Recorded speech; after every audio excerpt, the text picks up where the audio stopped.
We're going to look at the first part of the conclusion of Act 1, Scene 3, and the really, really crucial lines spoken in an exchange, first of all, between Iago and Roderigo.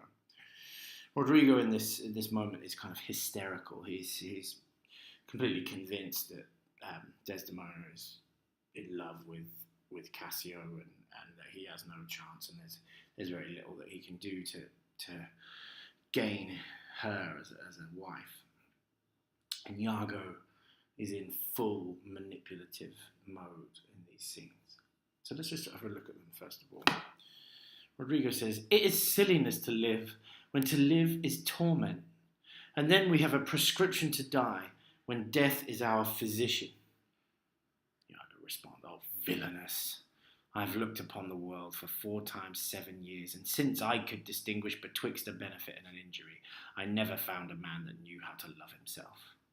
Ere I would say I would drown myself for the love of a guinea hen, I would change my humanity with a baboon."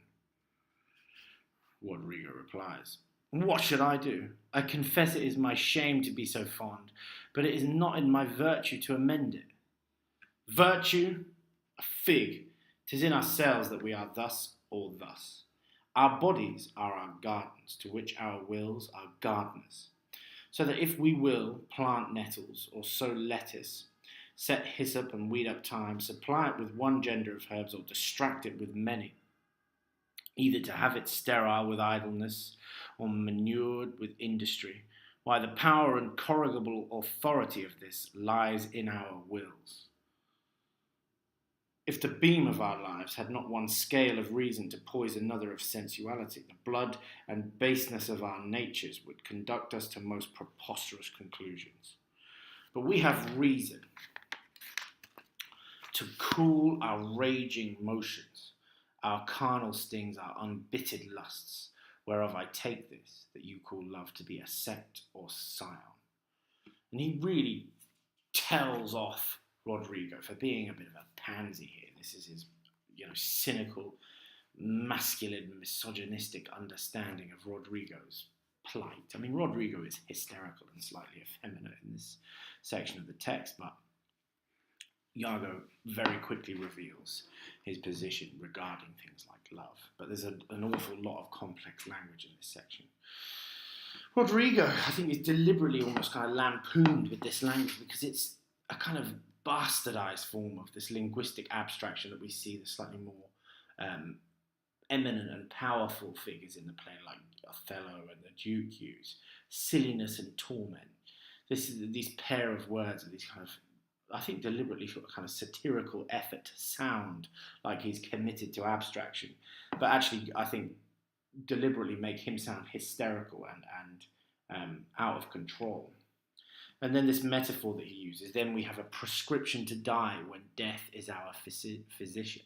This is again fairly hysterical, that living in torment through frustrated love gives you a prescription to die when death is your doctor. So we're being, this metaphor of this medical metaphor, I think, constructs this emotional state of hysteria that Roderigo seems to be suffering from here. And Iago, obviously being the kind of cynical realist, and I use that with the speech marks that you see here, and the cynical realist that he is, finds this type of hysterical, overblown rhetoric, particularly as it's engaged with the idea of love, he finds it completely intolerable. He says, "Oh, villainous." He doesn't even really label it other than with this adjective. He thinks it's utterly ridiculous. "I have looked upon the world for 4 times 7 years. And this is where this phrase particularly, "I've looked upon the world," is his central belief that he is a concrete realist engaged with reality. And this, I think, deliberately echoes Othello's description of his life as having experienced 9 moons. Othello's language is significantly more cryptic and I think rhetorical in its nature when he's talking about his military conquests earlier on in the scene. Here, Iago is very literal and very concrete. "I have lived for 4 times 7 years. He's only, 28 years of age, and he's very happy to admit that. "And since I could distinguish betwixt a benefit and an injury.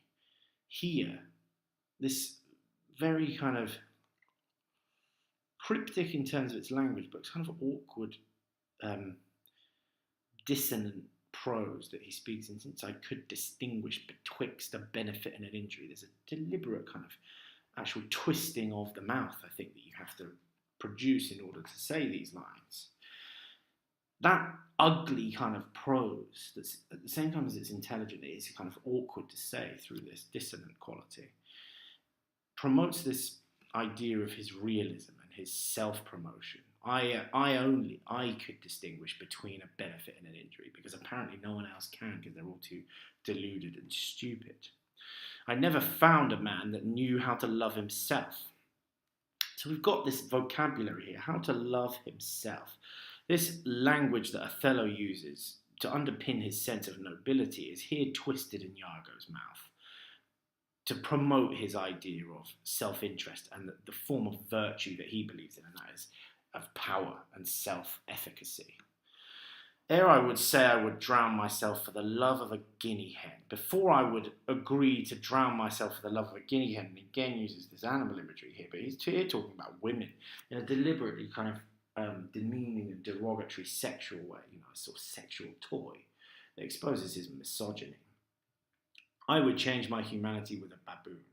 I would switch myself to a state of an animal. But of course, there is an element of irony to these lines, in that he really has, I think, exchanged many of the tenets of what we understand as being the centre of civilization already. Many of the qualities that we identify that distinguish us from the animal kingdom, particularly in this era when the modern notion of civilization was being formulated. He has already exchanged those aspects of humanity and is fairly savage in his absence of morality and ethics. So there's an enormous sense of irony here, and particularly when we consider that Machiavellian ideas were called humanistic, and that's partly due to their deliberate and consistent resistance of what we call religious transcendentalism, that there is no spiritual import to behaviour, and that we see life in the world in very clear material terms. Roderigo, is as always impressed with Iago's intellect and just simply responds like a helpless little child. What should I do? I confess it is my shame to be so fond. He simply asks him the question and admits it's shameful to be so deeply attached to a woman. So not only is he deeply attached to her and attracted to her, but he's ashamed of how feeble and weak it appears to have made him. So he's, again, a fairly unsavoury misogynist in these terms. But it is not in my virtue to amend it. I can't do anything about it. And here is this very phrase that brings us back to Machiavelli and the divine right of kings.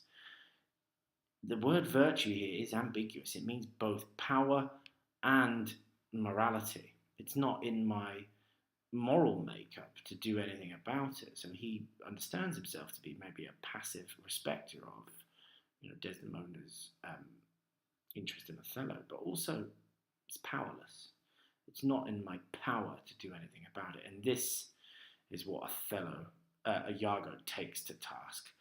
Virtue. And obviously here he's dealing with the moral, conventional understanding of the word virtue that we hold, in our most readily kind of conventional usage of the word.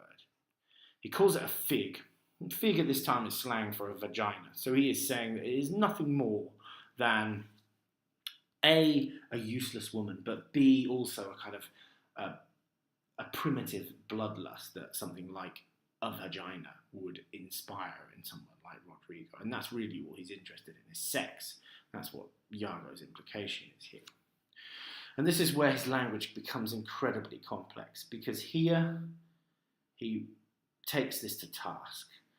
This idea that somehow our behaviour is determined by a transcendental, sort of religiously derived sense of virtue, a code of ethics derived from something transcendental. It is in ourselves that we are thus or thus.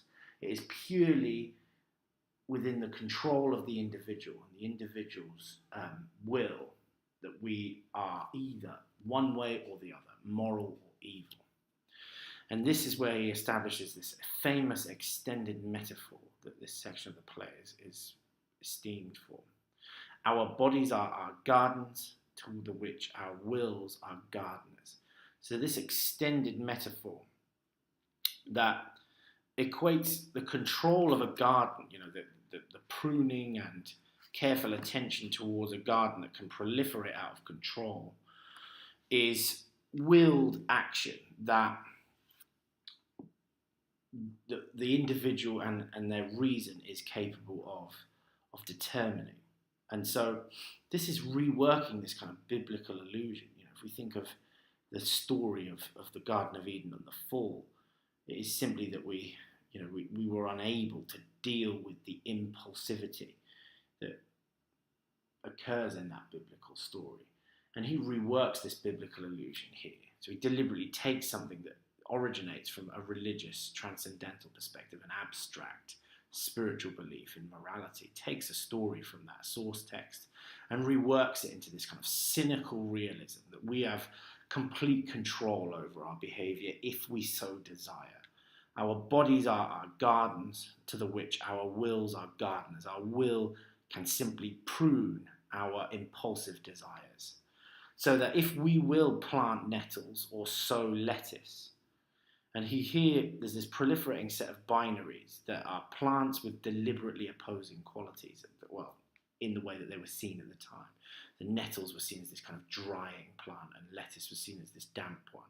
And he pairs lots of opposites up. If we set hyssop and weed up thyme, supply it with one gender of herbs, or distract it with many. So what he's trying to, the equivalence in this extended metaphor is we have a multitude of different impulsive desires that can simply be tamed, whatever the nature of the desire. If it's a kind of primitive desire for sex, if it's a greedy desire for money, we can tame those desires, however diverse and different they are, through a simple exercise of the will and reason. We can either to have it sterile with idleness or manured with industry. Why? The power and corrigable authority of this lies in our wills. So the power and corrigable authority of this, the in one meaning, the power to correct this profusion of life and this profusion of impulse, this lies within our wills. But also our wills themselves are subject to needing correction. So there is a sense of ambiguity about this, and actually a sense of uncertainty about our ability to do this. And part of that, I think, is due to the fact that Iago's own behaviour is a form of impulsive vengeance. And I think the play deliberately undermines some of his illogical premises, particularly on rationality. So he's both criticising the absence of realism and willpower in those that pretend to be committed to things like love, when really simply they are uncontrolled sexual desires that we've tried to make more palatable through the language of morality and through rituals like marriage. He says, if the beam of our lives had not one scale of reason to poise another of sensuality, so if the balance of our lives had not one scale of reason to poise against one of sensuality, so if we weren't capable of poising reason against sensual impulse, the blood and baseness of our natures would conduct us to most preposterous conclusions here. The blood and baseness, these kind of violent plosives, give us the sense of his suspicion towards impulsive sexual behaviour. The blood and baseness of our natures would conduct us to most preposterous conclusions here. So one of the things that is important to know about this is that base here is sexual impulse, and it's not simply evil. So he uses this language in this way that seems to be kind of morally tainted. He uses the language that we would associate perhaps with a kind of puritanical mistrust of the body, but completely detached from the overall organisation of moral right and wrong, from a code of ethics. And That's what's interesting about Iago, is that he borrows this kind of language that makes him sound almost puritanically moralistic, and that is actually the very content of his language is about amoralism, a lack of morals. So there's a real tension at the heart of his character, and this suspicion about the body also shares something in common with Othello's own distancing from the physicality of his relationship with Desdemona, which is partly not his fault, but is also partly he's happier in the realm of abstractions. He feels more comfortable there. So he develops this sense of suspicion by moving on, but we have reason to cool our raging motions, our carnal stings, our unbitted lusts, whereof I take this that you call love to be a sect or sign. The ability to cool our raging motions is synesthetic. It's an example of synesthesia, where there's this sense of drastic kind of tumult that we have the ability with our reason to cool the temperature of our angry movements, our angry impulses, our bodily stings, and our unbitted lust. There's a real sense of pain and conflict about the linguistic constructions here. And this synesthesia gives us an example of the way that Iago envisions the process of giving in to bodily impulse as some form of drastic tumult. He's deeply suspicious of bodily sexuality. His final lines in this section is describing love itself as one of these raging motions or carnal stings or unbitted, uncontrolled lusts. I take this that you call love to be a sect or a sign, and this is the final commitment to, the final contribution to this extended metaphor of gardening. So a sect or a sign is a cutting or an offshoot of a plant. So this extended metaphor is closed here, and its final implication is that love, one of these bold, deeply noble abstractions that Othello and Desdemona supposedly embody in their relationship, is simply a little trimming, a little off-cutting of a raging desire for sexual impulse. It's just a little subcategory of a base passion.